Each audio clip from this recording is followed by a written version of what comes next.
हनुमत प्रयोग। जैसा कि नाम से ही विख्यात है, बजरंगबली हनुमान इस कलयुग के एक श्रेष्ठ, तेजस्वी, बलशाली देवता हैं। एक परम गोपनीय रहस्य गुरुदेव के द्वारा दिया हुआ आप लोगों तक साझा कर रहा हूँ। इस साधना को ध्यान से सुनिए, पहले करें नहीं। किसी को करनी हो तो वह पहले मेरे से संपर्क करें या पूछ ही कर लें। विलक्षण साधना प्रक्रिया। गुरुदेव के अत्यंत प्रिय पात्र उस तरुण सिद्ध तपस्वी ने अपनी कठिन तंत्रोक्त बजरंग साधना का जो सरल विधान बताया वह इस प्रकार है। सर्वप्रथम प्राण प्रतिष्ठित हनुमान यंत्र को प्राप्त कर लें।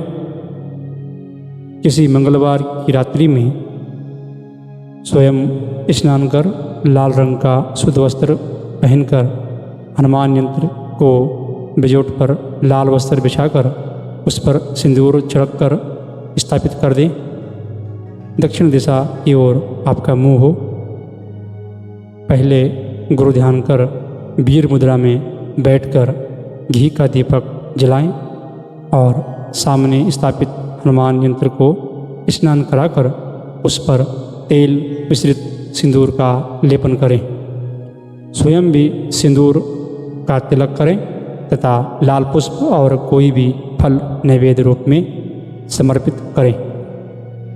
तत्पश्चात मंत्र सिद्ध मूंगा माला से निम्नलिखित मंत्र का 21 माला मंत्र जप करें।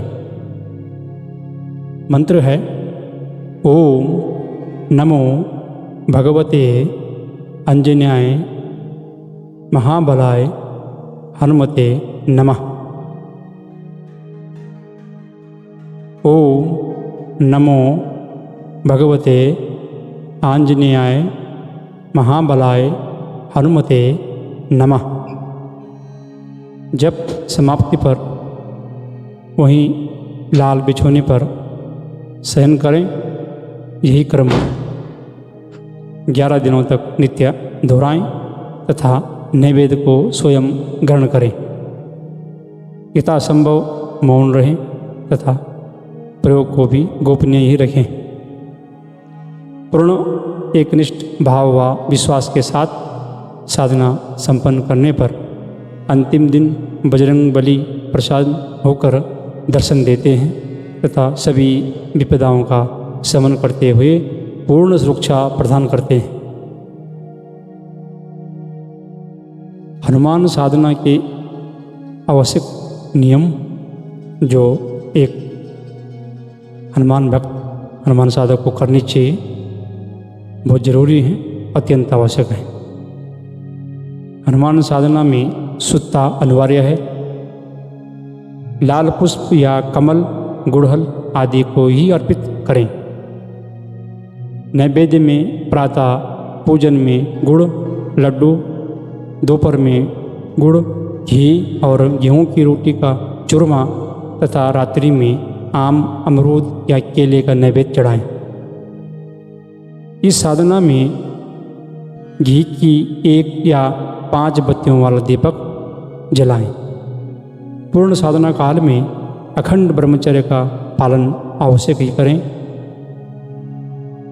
मंत्र जप करते समय दृष्टि सदैव यंत्र पर ही टिकी रहनी चाहिए। यदि हनुमान दीक्षा प्राप्त कर साधना में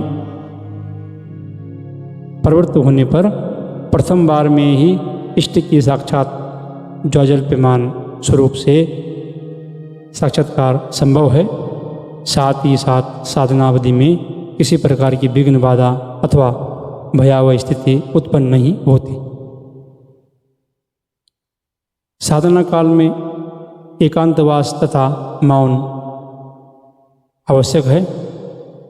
शारीरिक अथवा मानसिक रोगों की समाप्ति के लिए उसी प्रकार का संकल्प मंत्र जप से पहले आवश्यक ले लेना चाहिए।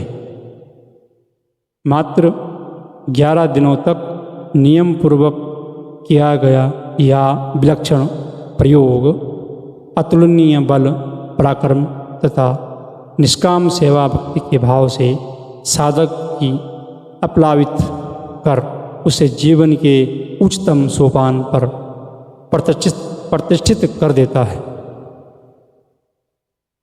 तो यह हनुमान साधना का एक विलक्षण प्रयोग मैंने आपको बताया है। कोई भी इस साधना को एकदम शुरू ना करें। जिसको भी कुछ इस साधना के बारे में पूछना हो, जानना हो, समझना हो, वह कमेंट बॉक्स में मेरे को मैसेज छोड़ सकते हैं और मैं संपर्क कर सकते हैं। मैं सभी आए हुए कमेंट का, मैसेज का, आप सब लोगों का जवाब देने की कोशिश करूँगा।